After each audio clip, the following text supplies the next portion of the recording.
Alrighty, everybody. Um, certain things look good, and then there's adolescence. Anyway, welcome to our discussion about what went down at the Film Independent Spirit Awards, which I think general I'd say I was sort of still caught of aback by the time of it. Like I'm surprised that they had an award show that started at 2 in the afternoon local time.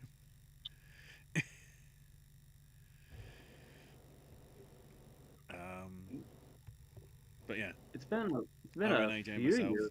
I can't remember whether last year it was. I mean, you're at the mercy of West Coast time. You have to allow for the 3 hour time difference. So 2 o'clock makes sense because that way most people are getting to watch it at 5 p.m. I Yeah. was I was thinking at least since they've been on YouTube, it's been the same time. God, I remember back in the day when we used to watch them. The show wasn't until 10 p.m., Yeah. Oh, the which good would have old been a seven IFC o'clock channel. start in LA. The good old IFC channel. I give a lot of flack to streaming, and I will continue to do so. But I will state right now that overall, the show itself running on YouTube actually pretty seamless. Mm-hmm. Barely any commercials. I guess you would say like the only real commercial aspect was the put over for Lavazza, which makes me laugh because I remember that used to be our coffee at the theater back in the day. With a weird unexpected Baltimoreans crossover. Yeah, that was kind of strange. Worked really well for its visibility that night. I was trying to gauge. We kept cutting to the EFIS table after they had lost everything. Yeah, I don't know what we were trying to prove. If we were someone like, had this it is out for this. it's like this is the guy that shot Sandler in the face in Uncut Gems. Can we see if we can actually make him that man? Yes. so, yeah. As I say, we'll go for it in the order of like how it happened because thankfully I can actually sort of track it through Film Independent's Twitter. Because of course it didn't leak because there isn't that much interest in it. But let's get to the most important award of the night, the Paul Thomas Anderson Award. As in, thank fuck, Eva Victor finally got something for Sorry Baby in Best Yeah. Screenplay. It was a really nice speech too. Mm-hmm. I mean, it had really good competition, but at the end of the day, like if you really want to just put everything on the table, the only real competition it actually had was Twinless. I would say overall there was really no other. I mean, Splitsville, I'd love to say was in this, but I'd say it's probably third. Speaking of Splitsville, you know what I was randomly reminded of recently? Mm. Do you happen to remember that Kyle Marvin directed 80 for Brady? Oh my god, Like I that's such defend an that's daylights such out an of that movie, and I will not. That's like I a don't have war any qualms with. wound. Like, what? I it's liked such an 80 for Brady. I don't care. it's such an interesting filmography.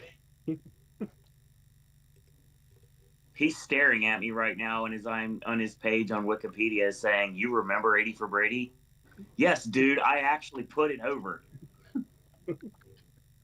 I think I remember correctly. I told AJ something like to the extent of it actually got me to like mark out for Tom Brady for like 2 seconds. Kind of like that one random WCW house show where after watching Goldberg beat Paul White when he was the Giant, I ended up going to the merch stand and buying a Goldberg shirt. It wasn't the cool black one either. It was the ugly gray one that had the logo on it. So I didn't get the cool like black Who's Next shirt that everybody else had. No, no, no. I had to settle for the crappy gray Goldberg shirt that was just kind of barely there, which would have been kind of like a pro wrestling tease, like 1 hour like deal.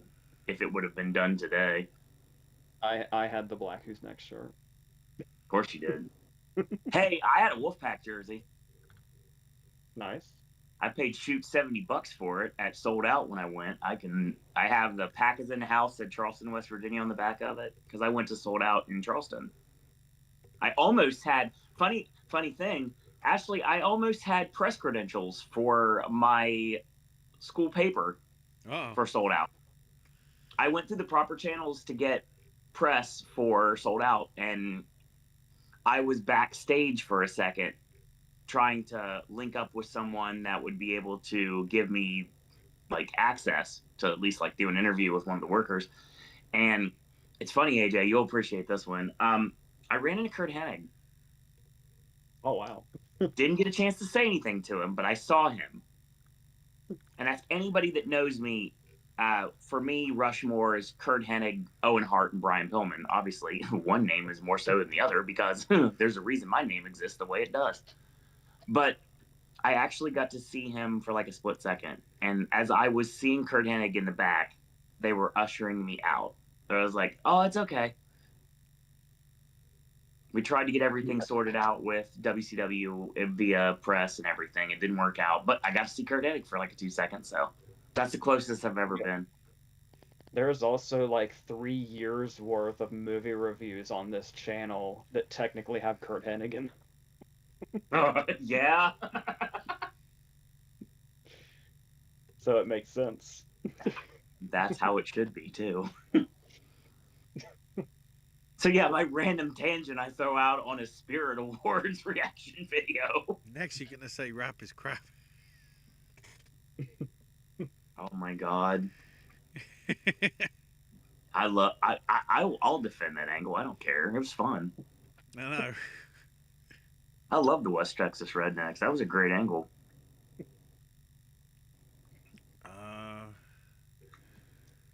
Following on from that, somehow dragging it back in. Just loop it back into where it's supposed to go.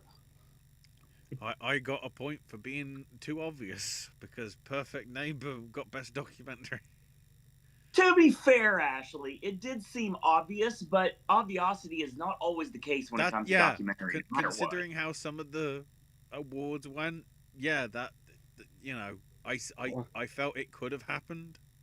Yeah, for sure. Whether that means Perfect Neighbor doesn't win, whether that means now that Perfect Neighbor doesn't win at the Oscars, who knows? No, this will be the one year that it's going to be like, oh yeah, the front runner is literally going to be the only thing that wins. To just flip everything on its head. I feel like it's an indirect acknowledgement that we had the right idea going Come See Me in the Good Light, because we're like, that seems like more of a Spirit Awards movie. And then Tig Notaro did end up presenting something. So yes. We were on the wavelength. You're on the wavelength of a lot of things other than the... we'll get there. Don't worry. Next, we had part 1 of Let's Give All the Awards to Adolescents.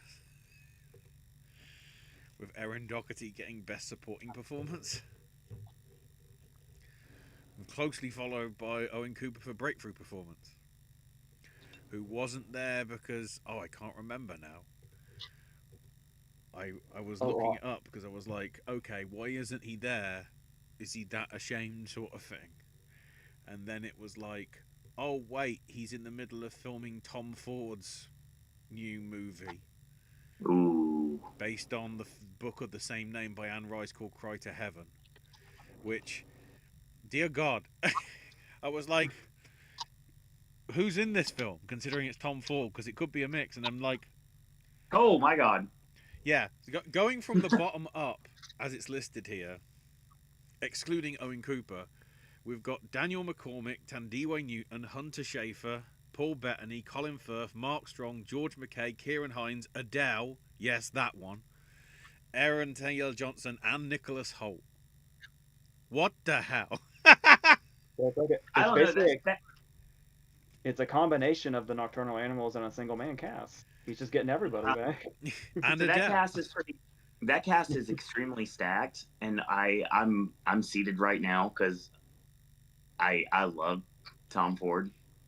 That all I needed was one movie to realize that, because that screening in Athens, yes, 100%. What I'll say right now is after Cuckoo, I'm very excited to see what Hunter Schafer is going to do next. Although Can't it is Because comment. I hard to really think dug as Cuckoo. well, though. That's the only films that Tom Ford's done. Yeah. Hey, that's all I need. It just took him 9 years. Yes. Dear Lord. Yeah, I love Nocturnal Animals. Yeah, he's done 2 movies, and both of his movies are things I enjoy. I mean, he's a fashion designer that made his way into directing. Good for him. You would think that sounds like, dude, stay in your lane. Pretentious.com. Yeah, that and like stay in your lane and all that, but it's like no, No. he's a really good director, and I like how selective he is. That he's as good as he is, and only has 2 movies so far. Yeah. And a single man is what 17 years old now? 2009. Yep. 2009 was 17 years ago. That's great. We're gonna die soon. Who's next? Hey, I'm going to be before you guys. Let's go. And the fact as well, like from what I can tell from the book, it's basically it's not Amadeus, but it's the fact that it's a Venetian noble collaborating with a maestro castrato. So then I'm trying to work out. So is Owen Cooper the castrato? Is it Holt or Johnson? Like, So I guess this is a good time to mention that the show still ended up going 2.5 hours, even though a lot of people weren't there. Is that Yeah. a reason it kind of seems like Ego Woden was thrown into the middle of the ocean for a lot of the show?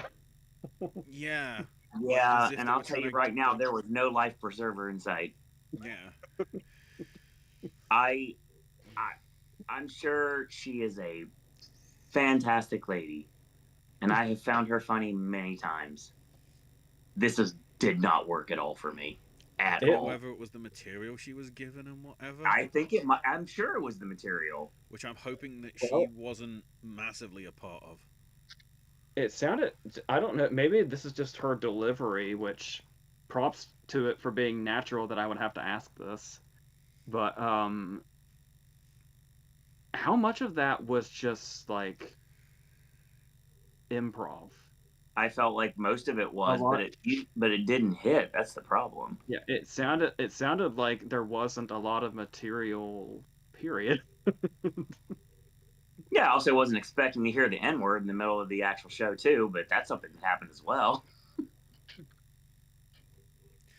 Then we had international film go to Secret Agent. See, this is the thing. I should have known.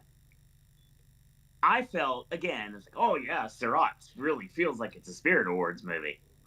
Sight unseen, still.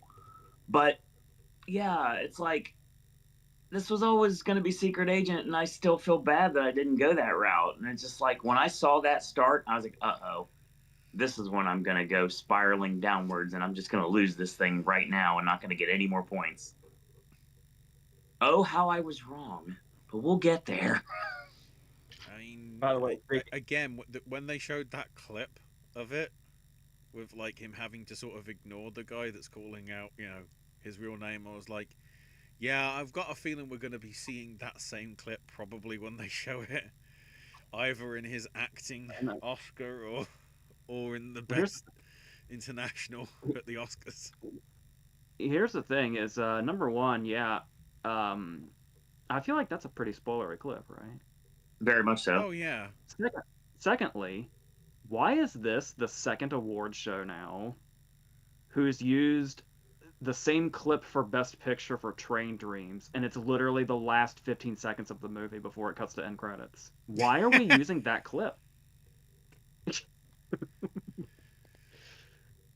It's the same reason a poet was nominated for this.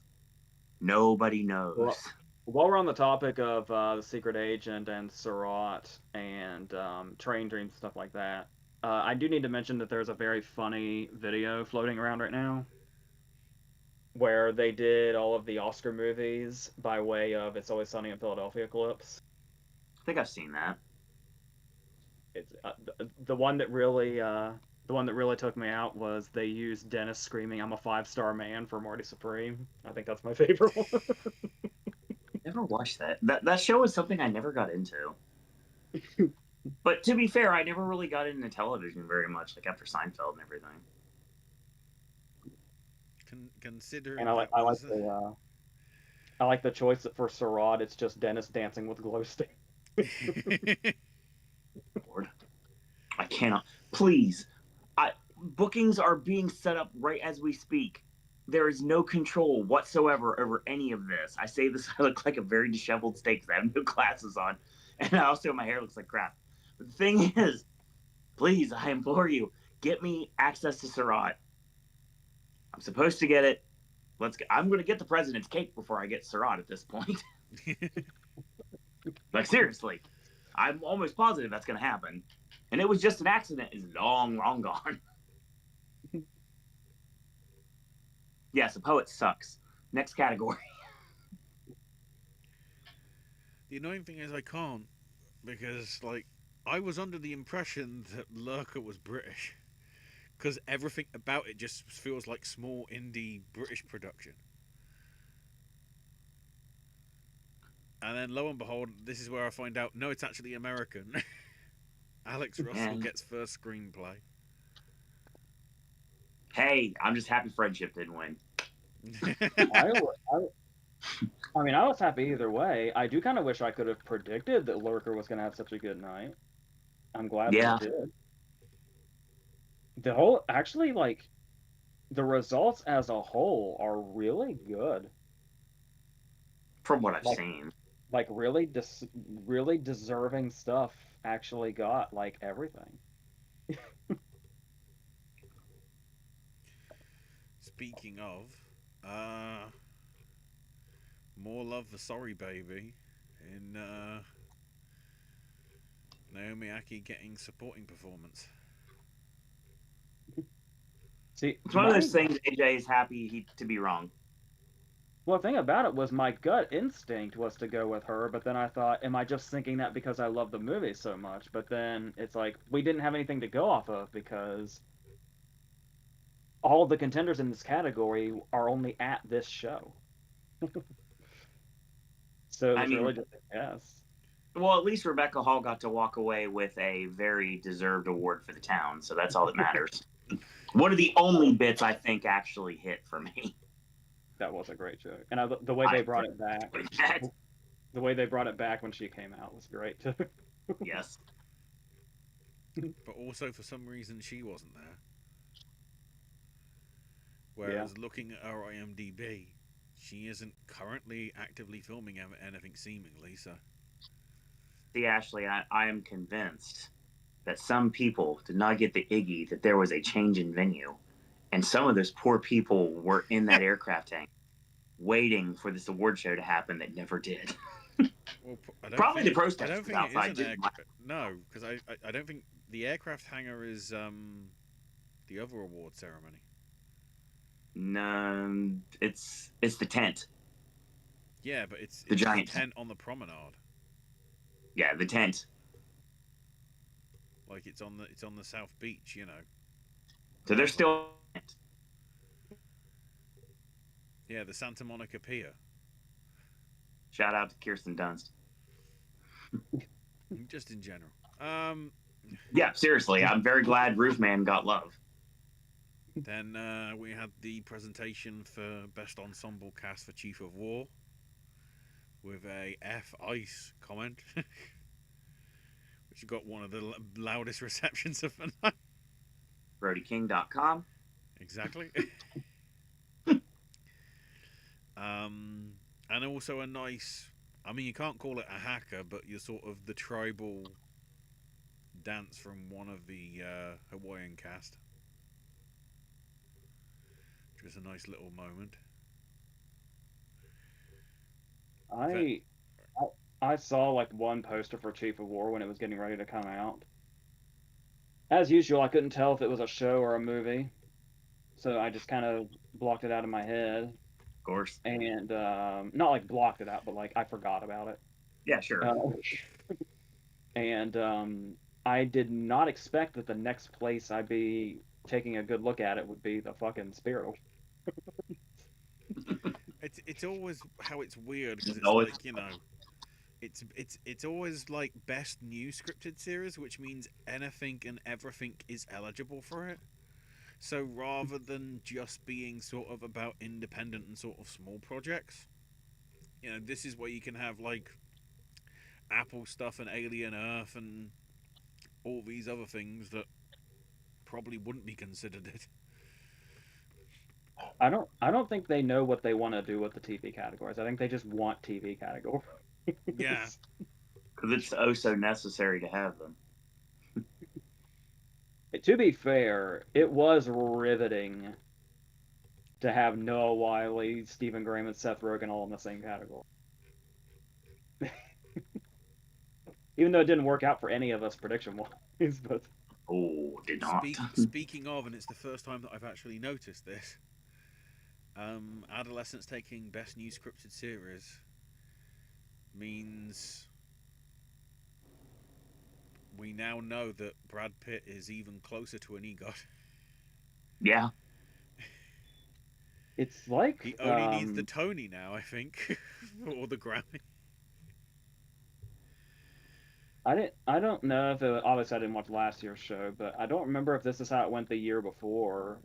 But it's like they knew what the real TV race was between those three actors because they did series, and then like a fucking hour and a half later they did lead Yeah, perform.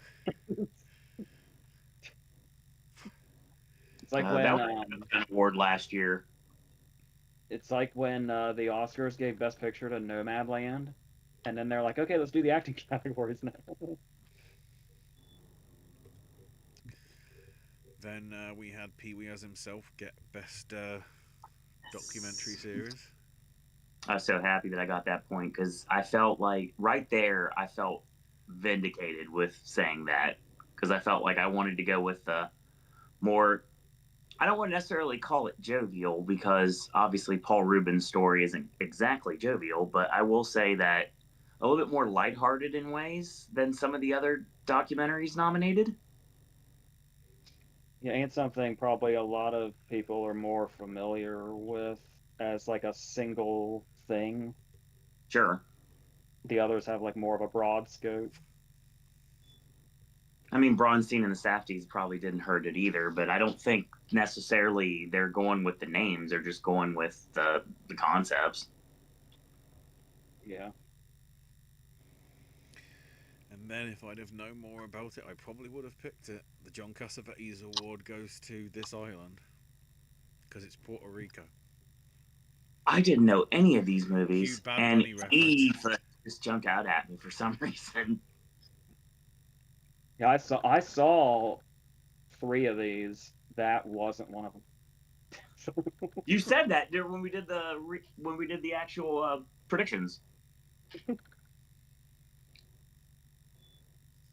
Yeah, considering considering it's all Puerto Rico, I was like, depending on when the voting was for this, I can see why that probably got the support. Uh, Next, we had Tig Notaro sort of nearly hijacking the show with her introduction for best editing,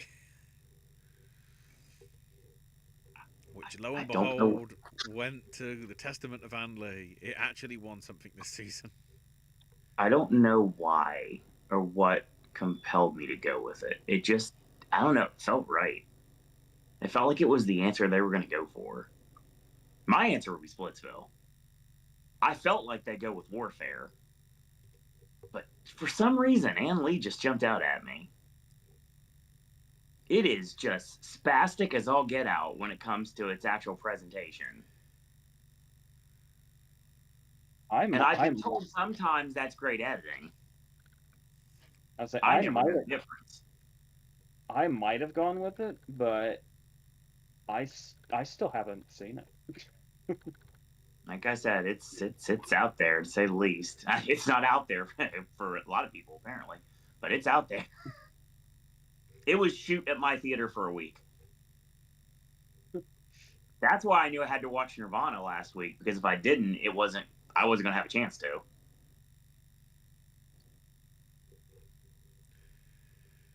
The thing I was All wondering hail is Ty because Johnson. the thing I was wondering is because also she never showed up to accept it. I was trying to work out, does that mean she's editing Brady's, 17-hour whatever the hell his next project is? Oh, God. Then at this point, you're going to tell me that Corbet's next movie is going to be Caligula. Well, nearly, I mean, I because feel it's like, supposed to Dear be God, set why did I over. put that out When in the we looked world? at That's that, going to it was happen like now. when we looked at that, it was supposed to be set over like 80 years, so Yes. probably. I mean, if this one isn't it, I feel like we're heading in that direction. They're going to fight. It's going to be hard to fight with the MPAA, apparently, because it sounds like he wants to reach toward a not rated or NC-17, and that's a death knell when it comes to the movies. I was gonna say, what's the 2026 version of doing a movie with Hustler? Is it doing a movie with Pornhub? They have to be. Oh, Caligula is the Hustler Sophia movie, was right? also the editor for Maria, so she was the one behind Just Fucking Sing, Callas.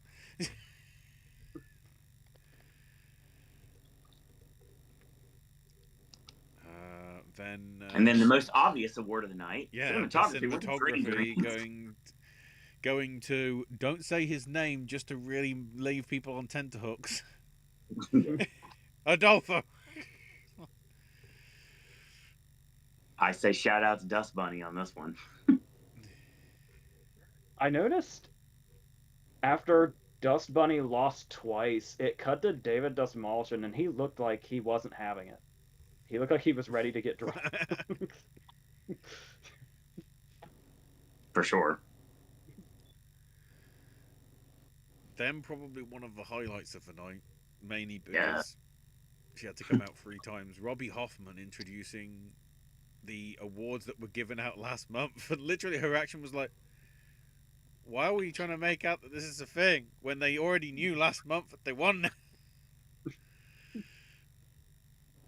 That's like saying we got gimme points because we didn't have a chance to predict something that never got a prediction. I can't remember which of the 3 it was, but it was like, she was like, are they in the room? And one of the one was like, oh, they're not here. And then I double checked, it's like, because they didn't win. The one that did, one of them did show up, and then the one that won obviously showed up. I want to say something, but I don't know if I should or not. Maybe it's a TV thing. I don't know. Am I supposed to know who this person is? She was on Hacks and Dying for Sex.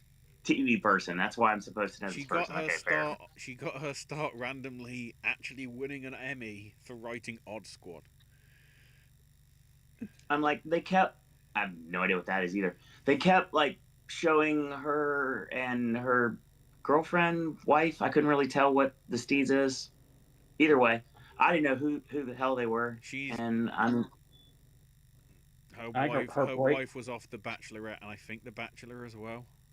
These are all things that are completely like foreign concepts to me. So again, it's basically television stuff I'm not supposed to know. Okay, that's fair. I think Hacks is considered her breakout role. Never saw, so okay, that's fair. I'm like, I feel like I'm supposed to know these people, but maybe I'm not because I don't watch television. So, and I think she's only really been in a few episodes of Hacks, but yeah, she hasn't done a lot. Apparently, she got recognition at it's a Canadian thing, the Juno Awards, which I guess is the Canadian equivalent of their Grammys, I guess. That is the Canadian Grammys. That is correct. But certainly with her delivery and her dryness, and this isn't supposed to sound like, something bad's going to happen in decades' time, but if you look at the early Woody Allen style stand-up that he did, it's very much in that same style. So I'm interested to see is happening with her as to what's to come. Because apparently Showtime and A24 were in development with her over some comedy series, but that was 5 years ago, and we haven't really heard anything from it since. She talking about some sort of a Netflix special or something? Is that something I heard right? She was putting something over that was on Netflix, like a comedy special. I think so. Wake Up, yeah. Okay, right on. So yeah, first one was Tati Ribeiro for Valentina as the Someone to Watch award, so she got the grant. Which Robbie was like, maybe you don't have to use it for movies. You obviously do, but maybe you don't. There you go. Then breakthrough performance for K.O. Martin for The Plague. You freaking know it. I was so happy to be right here. Oh my god. The Plague table seemed like they were having such a great time. I like that he confirmed that they're all friends. That actually makes totally. it actually makes me feel better.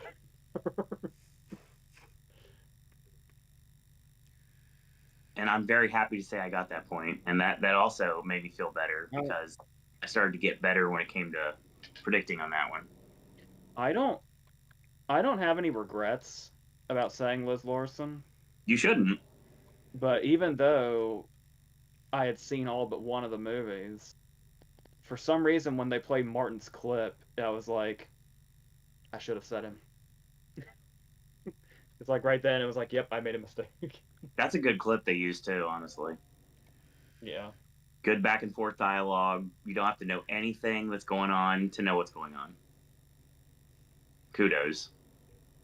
And for once, not really spoilery. Extremely not spoilery. Then we had the True and Fiction Award, which went to Raji Samasingh for directing Your Touch Makes Others Invisible.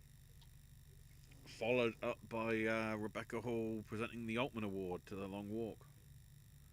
That was super good. I assume was Cooper Hoffman the only kind of big one missing of the cast? Yeah. I assume he's probably shooting something. Well, the movie that basically everybody marked out for that just got bought is what he's preparing to release soon.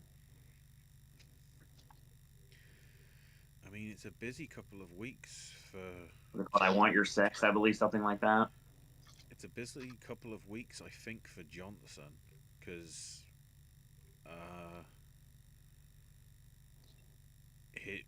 he's a prominent star in Wasteman that's up for outstanding debut, which I think is getting.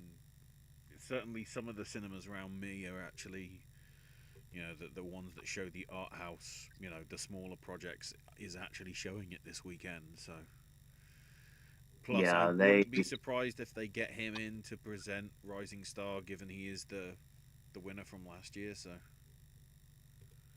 They went nuts for I Want Your Sex at Sundance, and it got acquired by Magnolia. So it's coming out later this year, which of all the things I've heard about it, it sounds fantastic, and I am excited to see it. Plus, I get to see Johnny Knoxville on the big screen again. Twice this year. Then we had an interesting touch in that Brenda Robertson came out, who was Film Independent's acting president.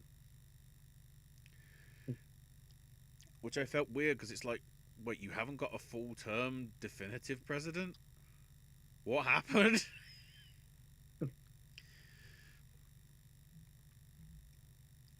In that respect, though, Brenda at least gets a chance, and she did a good speech.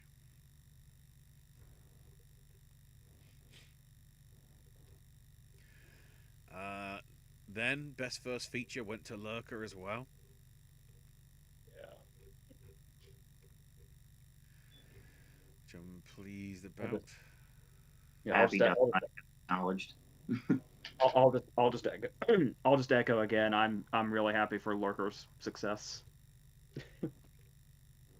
I was trying to tell Owen about it without saying too much. And what I think I just really loved about it was the way it just snuck up on me.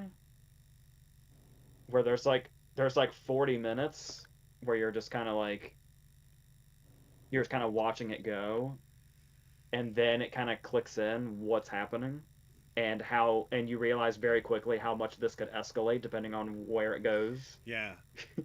and then So you're pulled in. it's a violent Again, it nature. probably helps that you didn't see the trailer. Yeah, Because I had no idea what it was. the trailer basically influences that about 40, 50 seconds into the 2-minute-ish trailer. I legitimately don't remember the trailer. I've This seen. is why, this is why I don't. I love. I never have regretted abandoning trailers.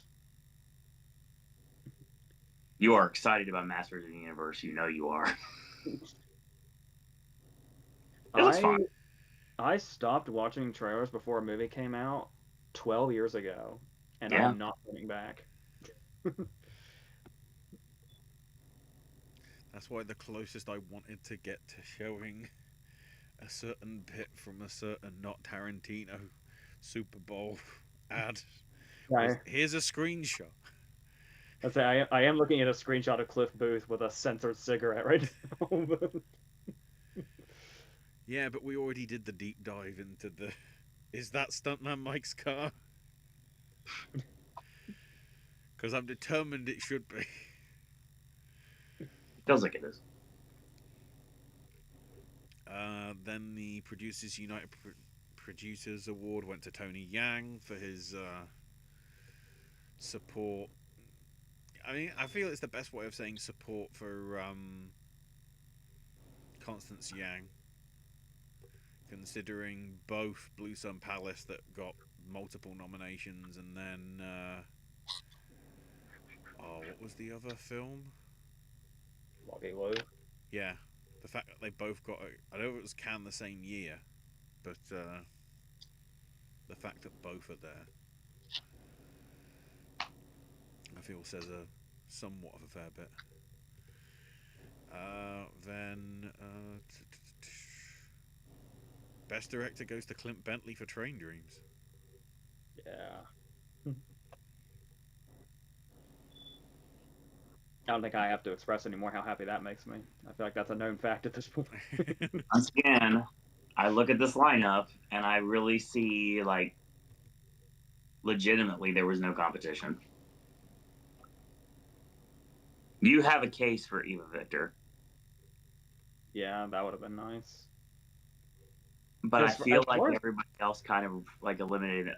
I mean, even Iris X, it's like Peter Hujar's Day could have done a lot better than it did. It walked away with nothing, but they clearly liked it enough to nominate it as much as they did.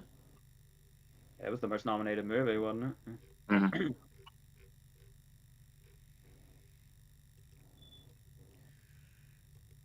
Then we had the finale of Just Give Everything to Adolescence. If I would have known that was the direction it was going to go, I never would have went with Seth Rogen. I think we all were under the impression, oh, Allison's going to get everything else. This could probably go to somebody else, but No. yeah, we should have just hung on. Yes. At first, And then I think I made the mistake. I made the mistake of saying like, well, Stephen Graham's got it in his favor because he's the face of his show. But it's like, oh wait, so is Rogan, so is Wiley. I don't know why I said that.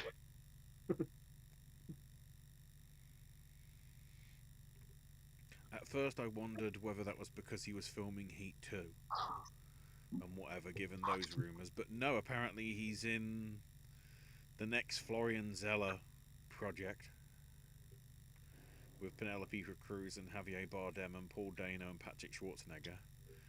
Plus, Greyhound 2 is apparently filming at the same time, allegedly.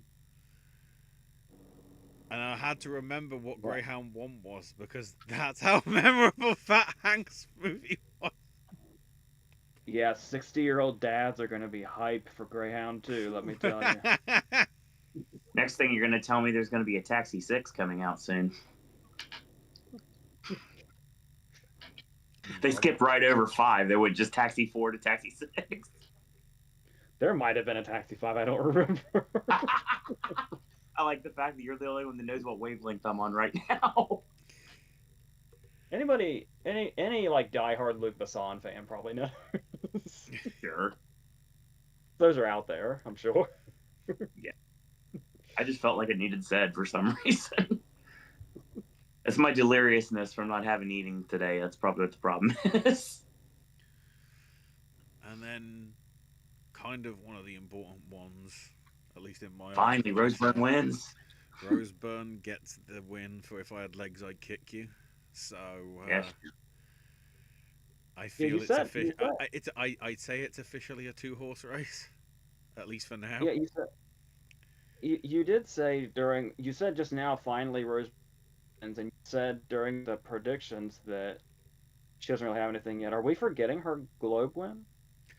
No, it's all that she's got, and Jessie Buckley hasn't But shown any sort of. with the Globe win, you see, it's because they were in different categories.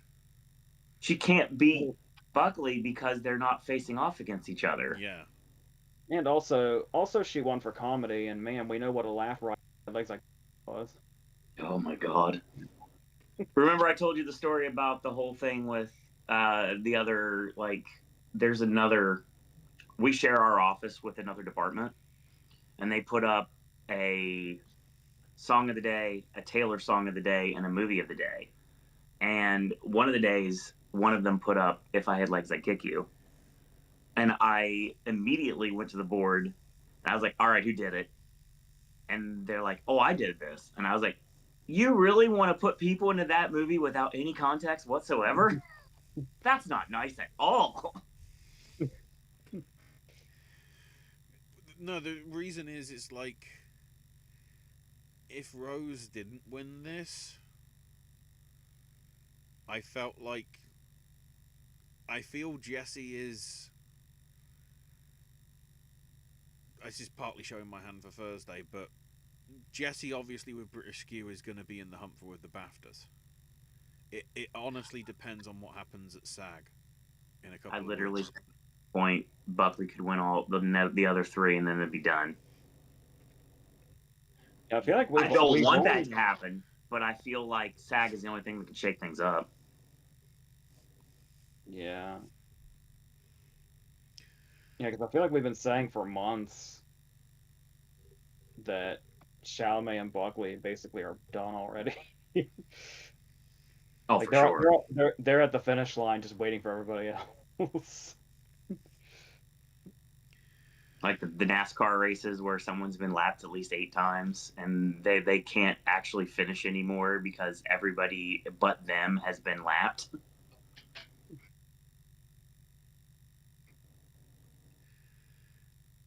Speaking of finish lines, final award sadly goes obvious. In that, yeah, let's give it to Train Dreams. It's the Oscar. I loved, based on her tone, it seems like Regina King is a fan, so that's fun.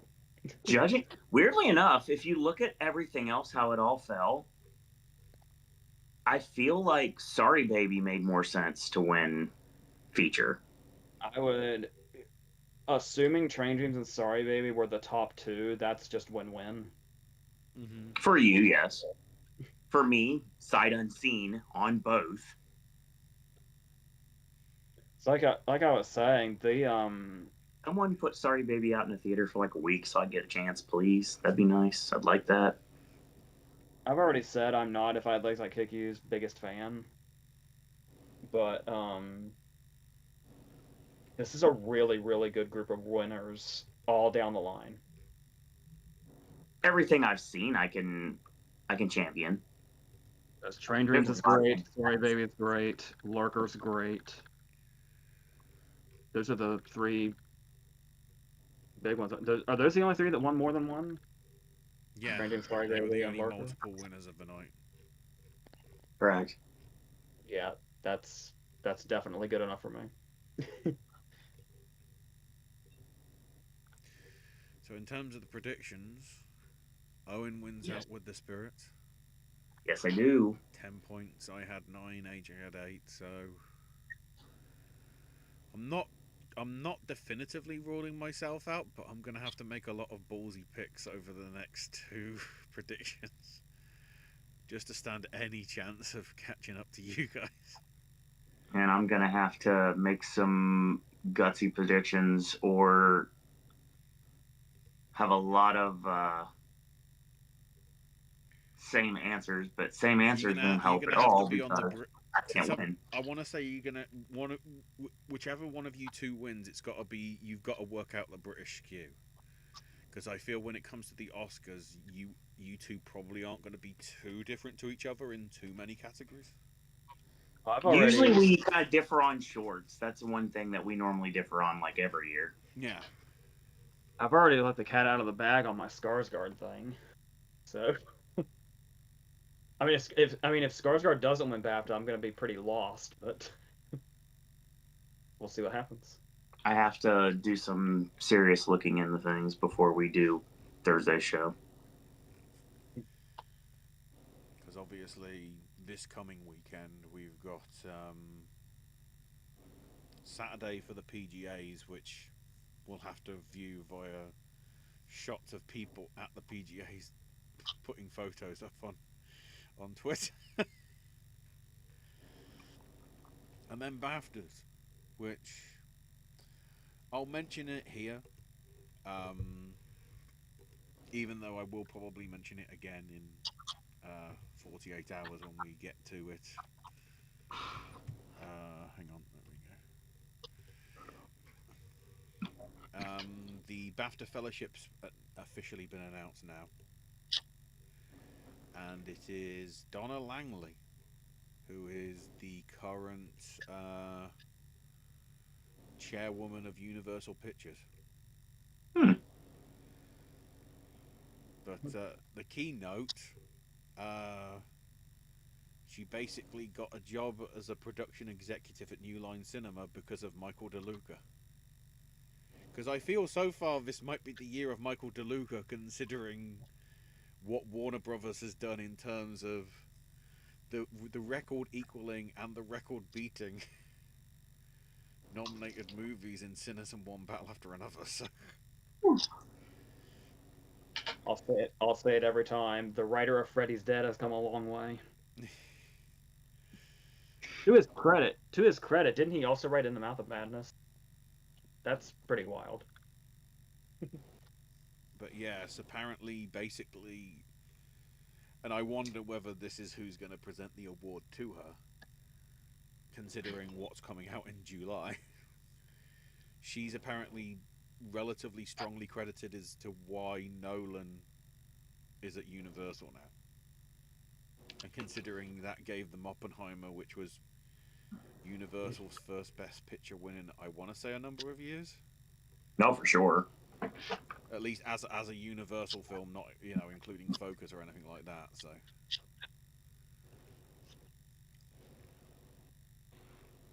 I'm trying to remember off the top of my head what it might have been. I'm already in the 80s. Did I say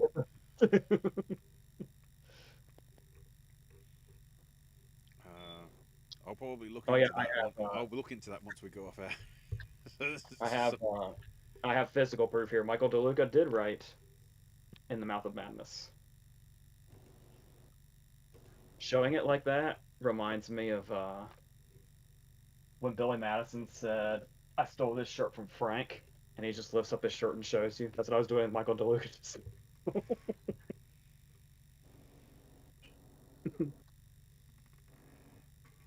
Are we done already? At least in terms of that. There's a few bits of live chat because Josie and Bri have put a little bit in. Josie's favourite spirit win was Testament of Ann Lee for editing. Following up with If Train Dreams could win cinematography. I mean, hang on, let me double check. Because I don't know whether the Cinematographers Guild don't award their stuff until March the 8th. It's funny. They're one of the first to declare nominees, and then they take forever to determine who wins it. I feel like is Sinners its only competition? Yeah. I'd have thought so.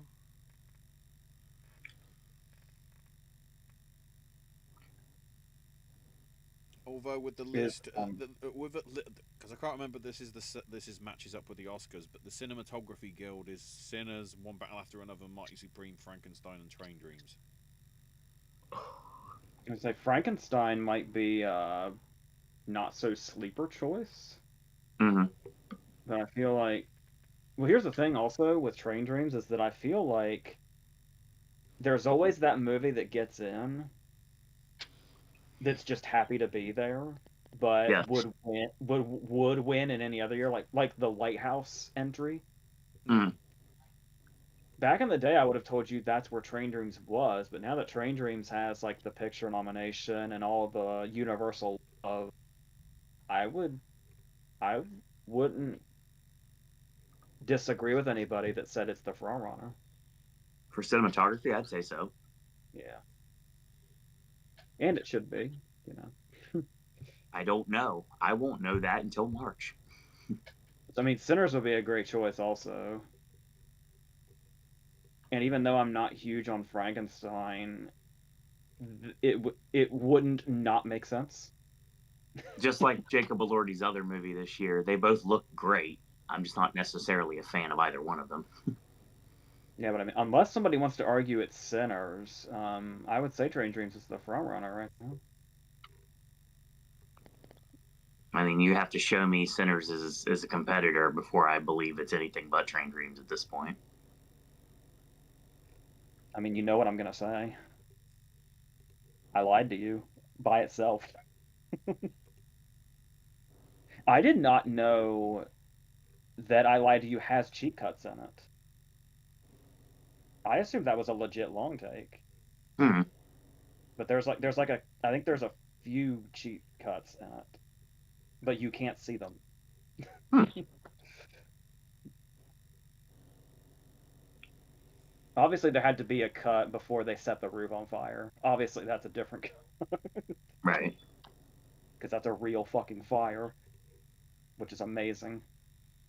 I'm gonna get all fired up. I'm gonna get all fired up on Sinners again. We better move. I quickly double checked. We Find out in a actually couple months. we have to for Universal Best Picture we have to stick with this century because Gladiator was Best Picture in Yep. 2000. Oh, I associate it with DreamWorks. I didn't even Universal didn't register with me. Yeah, that is right though. Yeah. See, when we're doing any sort of construction, one of the gimmicks we put up are movie posters from Universal Pictures from the past. We do it in Hollywood too, and I see that Gladiator poster a lot. So yes, not right now, but I did the last time we had construction, like by the Amity bathrooms. And that's also part of the studio tour in Hollywood too. Talking about that being the last time that Universal Pictures have won a Best Picture. Josie's new watches since the last chat is a hell of a range. So we've got 2004's Talk, uh, Fear is the Key from 72, Black God, White Devil from 64. He died with a falafel in his hand, along with Elling both from 2001. One Fine Day, Mm-hmm. Love and Anarchy from 73, Perfume Nightmare from 77, and Son of the Bride from 2001. I'm intrigued about died with a falafel in his hand just for the name. That just feels like it's a Jack Tatty thing, except he'd have been dead by. My mum and I watched Secret Agent on Saturday, and it was brilliant. Wagner Moore is a phenomenal. Kleber's directing is fantastic. Love the cinematography in all caps. Oh yeah, for sure. A good movie with a younger Wagner Moore is recommended is God is Brazilian from 2003. Fun fact, came out the same year as Bruce Almighty. It's about God looking for a saint who will take his place when he's vacationing, and comes across Wagner Moore's character, which is a con artist. Mora came off great at the Spirit Awards too. Yeah, this might seem random, but talking about the cinematography for The Secret Agent, when you say that, the very first thing that comes to mind is the fact that a lot of movies in the past several years have been annoyingly dark. Mm-hmm. So it's really noticeable when a movie is nice and bright and like vibrant. Extremely vibrant. And especially with like the dark subject matter going on too. It's like this perfect contrast of how actually vibrant it looks visually.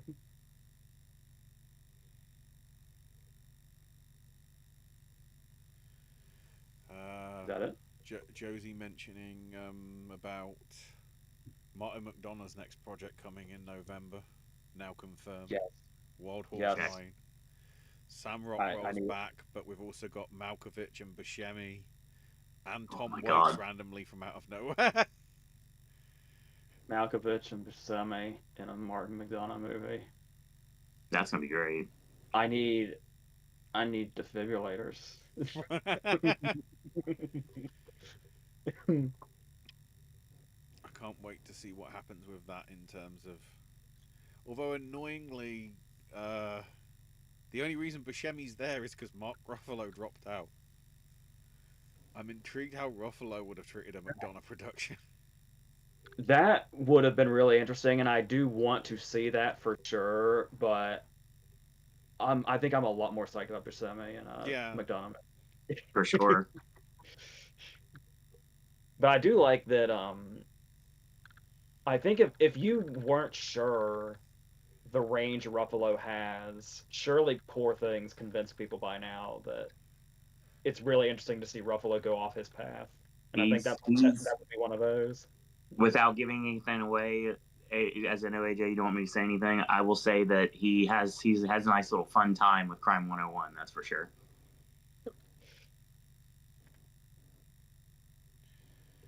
And Rockwell, of course. Good luck, have fun, don't die. If you want to get your Rockwell on right now, and I recommend it for sure. Oh yeah, That was a good movie day. I had a really good movie day on Friday, and then I saw Wuthering Heights and done the party. I was going crazy about Malkovich and Buscemi just now. I don't want to downplay how fucking exciting it is for him to be working with Aquila. So, yes. uh, yes. Mentions also that Parker Posey and a couple of up and coming actresses from South America are also in the cast. Then the important thing, because we can't make the joke anymore about the bloody judge. Rest in peace, Robert Duvall.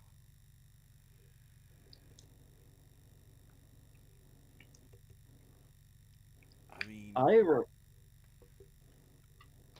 go ahead, AJ.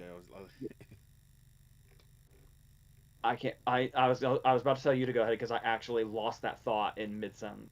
I mean, it's like It was just Duvall related. the breadth of stuff that he has. Because even some of the time when I've been, when they re-showed the Godfather trilogy, it's like sometimes he feels like he's the lead that should have been. Because Yeah. his story with how he was dealing with everything is just as intriguing as Michael's over the stuff. Especially He's the stuff at the beginning with like Walls, the producer, and you're like, Mm-hmm. this could be the whole. They could just be episodes of this the whole movie. Yeah. and we've never told this story on here. I have to bring it up now that it's relevant. So Robert Duvall has had a storied career, multiple films that people love to this day, and always will. But Robert Duvall, for me, will always have the same correlation.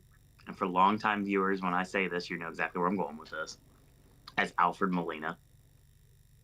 Because no matter what Alfred Molina does in his career, if Alfred Molina would somehow one day win an Oscar, I would just say the only thing that comes to mind is he was the Spaniard in Maverick. Robert Duvall will always be from The Road, when they asked him how old he was, the simple response was 90. So he will always By the be way, 90 to me. by the way, you know when The Road came out? It was at what, 2004? 5? 9. That's a 2009 Ooh, score. segue. It was Someday just. we'll get that show. So I know nobody associates The Road with something that makes them laugh. I know this. no. Oh. However, that day when I think Cody Smith McPhee's the kid, right? Yes. It was like his breakout. Yeah, it was absolutely. And just because he's like hiking when they find him. Yep. So it really catches you off guard. And that's Like, why it's always been the thing for me. Cody Smith McPhee's like, "How old are you?" And when he answered, and he was serious. Yes, because he It's was. like, oh, he's just fucking with the kid. It's like, no, I think the character's actually 90, right? It's like, that's a physically fit 90. We wrote on that joke for so long after we saw that movie. And then I love that we got to a point where he actually did turn 90, and it was 5 years ago. It's like when The Last Station came out, and we always would call Christopher Plummer T. Yeah. That rode a joke for a long time. Also 2009. Yes, it is. And the thing about it is,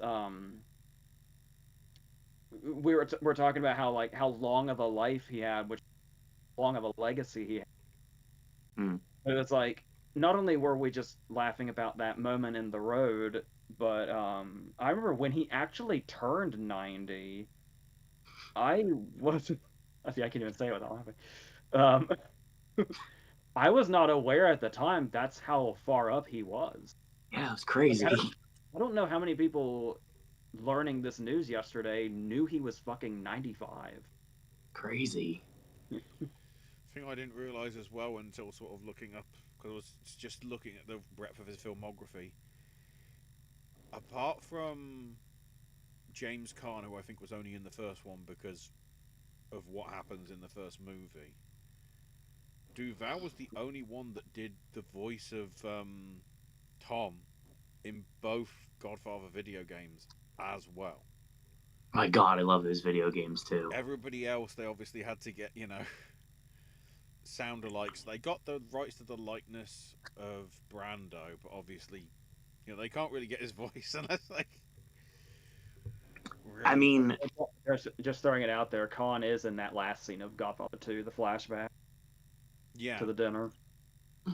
But I'm because Godfather 2, the video game, I think is supposed to be set sort of 50s time-ish, I think. Yeah, between that and The Getaway, basically what was pretty much Snatch as a video game. I played the daylights out of both of those back in the day. God, I forgot about that game till you just mentioned it. My God, it was great. It was like we were playing Snatch as a video game. Yeah, so his last appearances would have been Hustle, Which I never Pale saw. Blue Eye, so a Scott Cooper and a Jeremiah Zega movie. I imagine before those was probably Widows, wasn't it? A quick check. I would say so. In between, he was in, was it 12 Mighty Orphans?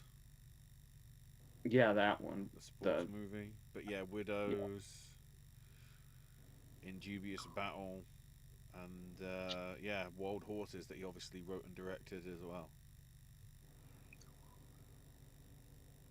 And The Judge.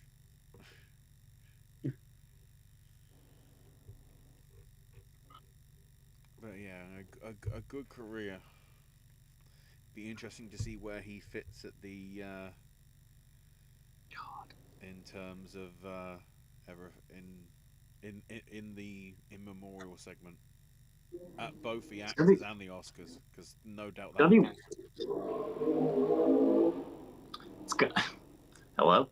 It's going to be one of those years that people are going to miss, and they're going to be like, "Hey, go to YouTube and watch the full thing."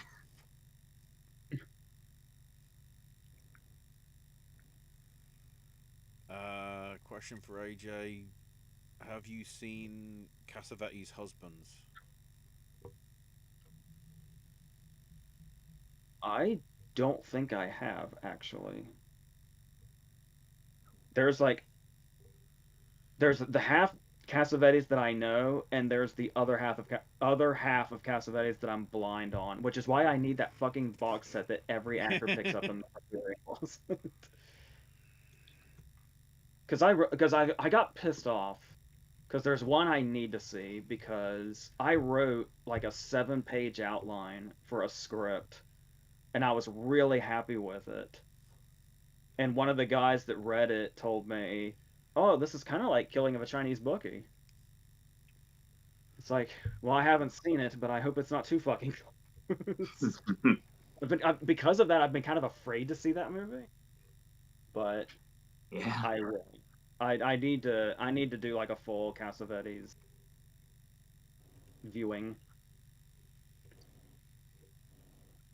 Uh, Also, Owen, would you rather see Brady Corbet's Caligula or Brady Corbet's adaptation of Tommy the Musical? Tommy. Tommy for sure.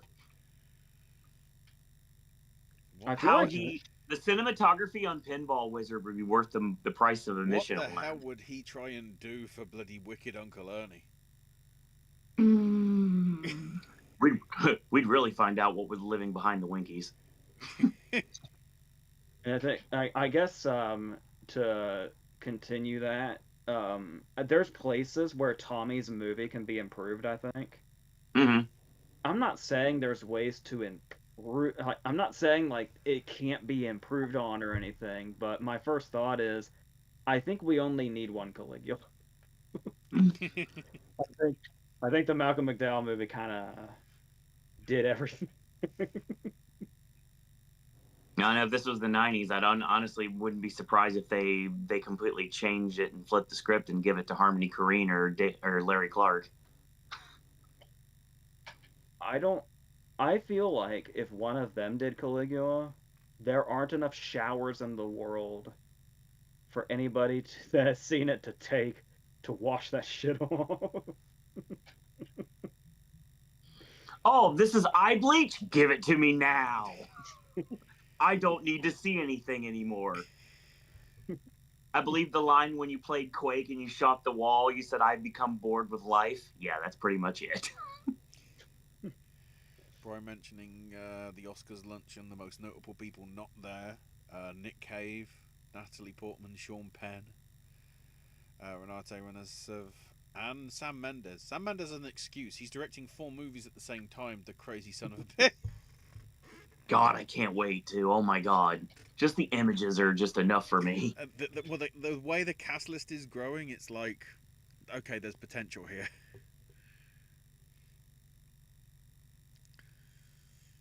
It's Yeah, time for my elite. Josie asks, "Have you guys seen Talk?" And that didn't. When you said it earlier, that didn't sound familiar. Mm-mm. If it's what I thought it was basically Fast and Furious but on bikes. Isn't that Biker Boys? No, it's similar. It was like AJ knows what I'm talking about. I got a copy of Biker Boys around here somewhere. Of course you do. yeah, Torque? a Something like biker maybe Torque? discovers and yeah, a biker discovers and I'll break stows out away the filmography. Let's go. motorcycles filled with crystal meth, but a gangster has plans to recover the drugs. Considering it was from the producers of Fast and Furious, SWAT, and Triple X, at least as they were sort of advertising it. Wait, Could it be called something else? No, it was it's that. It not. was 2000, early 2004. Oh, oh, are we talking about Torque? Torque. I was hearing talk. No, I heard talk as well. Talk. Oh, yes. I assume saw, you might have been there when I saw Torque Women, at the theater. women are talking. AJ, there's a reason I brought up Torque is because we both watched it. Yes, Okay, yeah. absolutely, we watched Torque. I remember Jamie Presley going through a windshield. Yes, I saw that in the passenger trailer. Anyway, I remember that my brother would burn CDs after once he started working at the theater, and it was like all end credits stuff he'd gathered. yep, That fucking song was on one of them. yes. the, Martin, gr- the great thing is, that's how 2004 it is. the great thing is, I just got confused because guess who wrote Talk? Obviously not the same guy, but it's listed on Wikipedia as Matt Johnson. I'm like, the hell? That just feels like a Nirvana the band, the show, the movie situation. Oh my god! I feel like just hook it up I to my feel like veins he right would. now. Let's go. I feel like he would write Torque exactly as it is as a joke. The thing is, that would make him like 19, which, considering some of the plot in Talk, that sounds mean, about right. It sounds like it was written by a teenager that doesn't know what they're doing. Well, there is a if you whole lot of Back to the Future in Nirvana the band, so okay, hold I'm on. fine with Okay, that. okay. Now that this has been determined, I have a question for Josie. How the fuck did it come about that you watched Torque? Josie also mentions there Adam Scott's in Talk as well. Adam Scott isn't Torque. So when I was bringing up Biker Boys, I wasn't far from it with thinking you were saying Talk, not Torque. I thought it was like some foreign movie or something. What is Talk? I don't know what Talk is. I know what Torque is. I remember I was actually psyched when Torque came out. We had a movie poster for it and everything. Because I love the first Fast and Furious and SWAT, and that's what all the TV spots were like: Fast and Furious and SWAT. That's all we need to know. And I'll tell you one thing: if I remember correctly, Fast and Furious and SWAT look like fucking masterpieces compared to what Torque was. Yeah. But I mean, SWAT is like genuinely good though. Mm-hmm. SWAT's fucking awesome. Time to watch Dead Man's Wire again. Yeah, man, I wish I had heard Torque at the start. We'd have had this conversation 10 minutes ago. Apparently, Josie heard it discussed on the critically acclaimed podcast, and that piqued her interest. Hey, no one's got the balls to talk about the late shift and moving violations but us, so there you go. I hope I didn't ask that too aggressively. I was just confused because, like, a foreign movie I've never heard of called Talk sounds like something Josie would have watched. I would have never guessed Josie decided to watch Torque recently. She knows what Taxi 5 is. Just because Matt Johnson's also mentioned in this. All hail Matt Johnson. Thoughts on Cabin Boy if we've seen it, and if so, imagine Matt Johnson writing a pirate movie in the vein of Cabin Boy. You're talking about the Chris Elliott movie? Yeah. With the Letterman cameo. I just rather watch Captain Ron again. Yeah, okay, so like Letterman's in that? Yeah, exactly. That's the movie where Russ Tamblin's like a fucking half man, half shark. Yeah, that was on the movie channels all the fucking time. I'm also a big fan of Captain Ron. I don't trust anybody that's not a big fan of Captain. I legitimately watched that at Town Square Cinema. And paid full price. Is it true? I've never actually looked into it, but I've always just heard this and just kind of ran with it.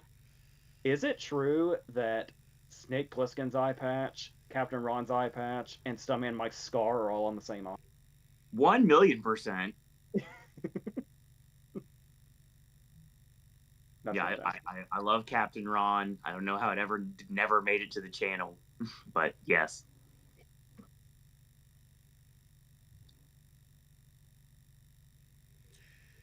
I mean, we need to do a Broken Lizards video sometime eventually. to commemorate I'm just really hoping the new movie, the new Super Troopers. Hoping Nirvana, the band, the show, the movie actually comes out over here. All hail Matt Johnson. Dude, yeah, I think, it's great. I love that movie so much. It was such a fun theatrical experience too. I did a Gun to Head is review. my favorite movie of the year right now. I did a review of Super Troopers 2 when it came out. I think that's I think that's the only time we've touched on Broken Lizard on the channel. We haven't talked about Club Dread. We haven't talked about Beer Fest. We haven't talked about Slam and Salmon. I still make that Michael Clark Duncan reference all the time to this day.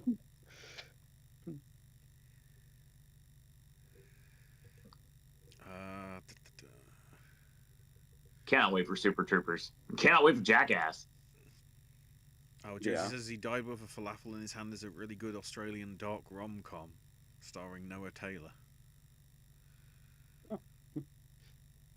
I'm guessing this is Chalamet to Wagner with that clip from SpongeBob. Oh no, he's hot.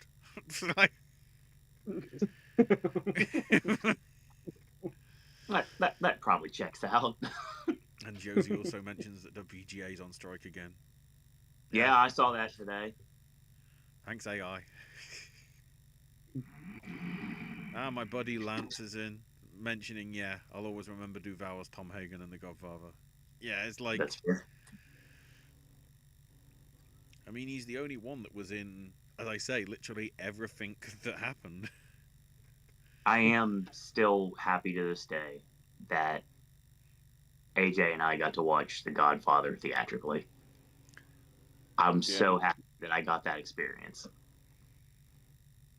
I think it was just a few years later I saw the second one out of town. But the thing, when I saw the second one, there were like 3 people. When we saw the first one, you couldn't get in. It was sold out, and it was warm as all get out in that theater. Yeah. And you could hear a pin drop many times during the movie. Same when we watched The Exorcist, for that matter. Yeah, in the same auditorium. Same exact auditorium. Also, today's the birthday of Billy Joe Armstrong from Green Day, Rene Russo, Joseph Gordon-Levitt, Jerry O'Connell, Alejandro Jodorowsky, and the late Arthur Kennedy. Josie also mentions Captain Ron is awesome. Damn right, Captain Ron is awesome. And then also, I think it's so funny that Kurt Russell and Martin Short swap roles after getting drunk one night. Yeah. It's kind of like their dynamic and what they're known for is kind of like the Pineapple Express casting a little bit. Yeah. Speaking of Marty, I mean, I always throw a shout out to Clifford. I really dug Clifford back in the day. I've seen Clifford more times than I care to admit, but I'm gonna leave complimenting Clifford to you. Go ahead.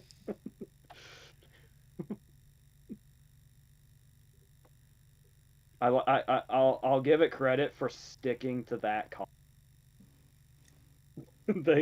They went for that concept. Yeah, they did, big time. I'm trying to warm up again. Sorry, everyone. So I think that's where we leave it. The moral of the story is all hail Matt Johnson. All hail Matt Johnson. Sorry. I've been such a fan of their stuff since the bloody web series and the Nintendo Wii Update Day video,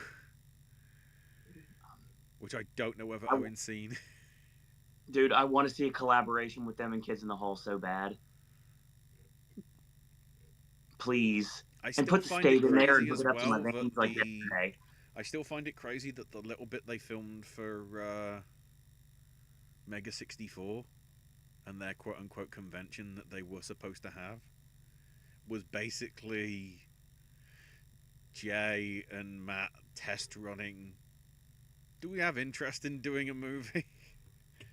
Because it was the first time they've been back to those characters since the series got cancelled like 4 or 5 years back. It was relatively I saw that when I was looking looking as Blackberry. Oh god. ish. So Now that you've brought them up, I've got one more quick anecdote before we go. Sure. Um, I had never seen Kids in the Hall before. I knew of them, but I hadn't seen anything. So here's the thing. Oh, Kids in the Hall. Uh, Like, it's on Tubi. sure. The show is, and Crashing. what's been happening is I will put a movie on Tubi, Oh yeah, that's right. and then that's how I kind of go to sleep. Oh, did you watch Brain Candy? I just kind of put whatever random comedy on that's there, and I just go to sleep. Carpool was one recently. Heck yeah, I But love Carpool. the thing about it is the way Tubi autoplays. Yeah. There, for the last couple of weeks, I wake up to Kids in the Hall. Just the TV So show? Yeah, and I've seen every time it's like a different sketch. So I'm like seeing it in bits and pieces, totally accidentally. It's literally the first thing I see. You need to watch Brain Candy. Yeah, I mean the sketches I've seen are hilarious. So Oh my god, they're absolutely hilarious. I love Kids in the Hall very much. It's a very pleasant thing to wake up to. I mean, I was a state guy before anything else. So I will say that it's like a Canadian state. I know they came first, but it's kind of like saying that The Hanging and Bill and Ted are basically the same show. The Hanging definitely came first, but I correlate to Bill and Ted because that's what I'm used to. It's the same with Kids in the Hall in the state. I also like I guess you'd call it the Shakespearean aspect that the show is all guys, so they have to play every gender in every sketch. And that's the reason I was a big mark for news radio back in the day too. Not just Phil Hartman. It was like Dave Foley and Stephen Root, and just like I loved news radio. That's something else I would like to watch. I don't think I've seen one episode. Oh, news radio is great. You need to watch Sports Night too. I'm still gonna stick to that one as well. Sports Night, Arliss, news radio.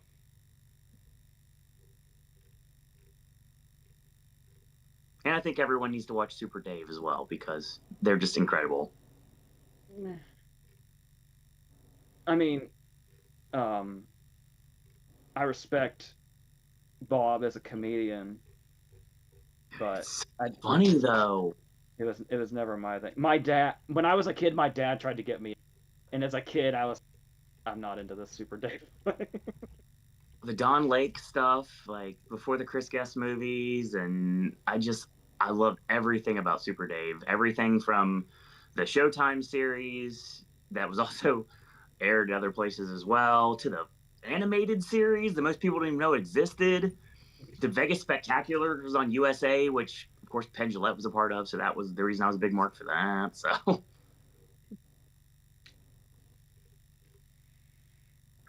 I guess this is a good ending time. We're right on 7 o'clock. randomtangents.com. Let's go. So yeah, that's your lot for us. We'll be back on Thursday at 6 Eastern Yes. to do our I get BAFTA off predictions. Correct. And then we'll be going live relatively soon after the broadcast probably finishes for you guys. Mm-hmm. I don't know what the delay will be in terms of if you are watching it on BritBox and whatever. Plus, I don't know, whether the actual UK feed will be delayed somewhat because it usually doesn't exactly go 2 hours.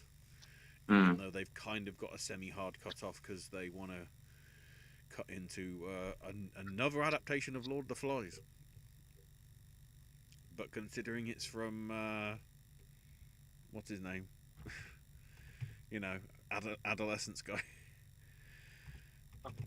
Jack Thorne. The guy who does everything, apparently. Either way, we're going to be legitimately one of the first people to talk about BAFTA on Sunday. Mm-hmm. In the States. So, yeah. with that, thanks Josie, thanks Lance, thanks Bry, and thanks for you watching if you did watch on archive as well. As I say, yeah, we'll be back later in the week for a plethora of pletherings or something. And outro, Owen. And thank you, Josie, for the tort conversation. That yeah. was fun. For sure. And still, the moral of the story is all hail, Matt. All hail, Matt Johnson. If you get where that's really from, then we can be friends. If you don't, it still makes me laugh.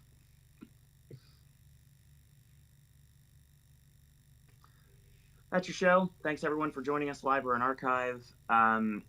Lots of really fun things coming in the next couple of weeks. Then we get a bye week, which will be fun because we don't have to do anything. That's good. You may or may not get a show. You'll find out soon enough. But yeah, we've already predicted the actor awards, so we don't have to worry about that. And then we get our Oscar predictions and our Oscar nominations and winners, which I'm very excited about. It should be a fun time. I got to sort through that and figure it out. Hopefully, I can see a couple more things in between now and then. I'm still kind of holding out on Surratt. That's the one thing I kind of want to see that I feel like might influence, or I could be totally wrong. I just may be like putting it over in my head. So I guess we'll find out soon enough. Ashley can be found on X at Ash is my name UK. AJ cannot, but more content will be coming very soon. Speaking bluntly, his long-awaited return is coming very soon. Disclosure Day is coming out, which I'm super hyped for, and The Devil Wears Prada 2, which I'm also super hyped for. Yes. I'm not even a blunt mark, but my God, these movies look fantastic. So that's coming your way soon. Plus, we're going to delve into some 2026 films on AJ's movie reviews in the near future as well. So get ready for that. And who knows, maybe come time I get lost in the fog for a couple of months, double feature might return. I guess you'll have to wait and see. I can be found on X at Sir Owen Disney. And I want to thank everyone for joining us tonight, whether live or in archive. I mentioned that again because I did. And of course, Stream Water Parks. Obviously, there's a new song. It's got 3 letters, BrodyKing.com. You need to look at that. It's definitely something that needs to be said and done right now. So go stream that as soon as you can. And of course, go watch movies because there's a lot of great stuff that's out. Don't stream. Go to a theater. Give some money to a film and go out and enjoy yourself for the day. That being said, always remember to have the best day ever. 'Tis the season after all. And in the meantime, I want to thank you guys and girls out there for watching. What's your favorite scary movie? Showgirls, absolutely frightening. And that's all we got to say about that. Oh, hail, Matt Johnson.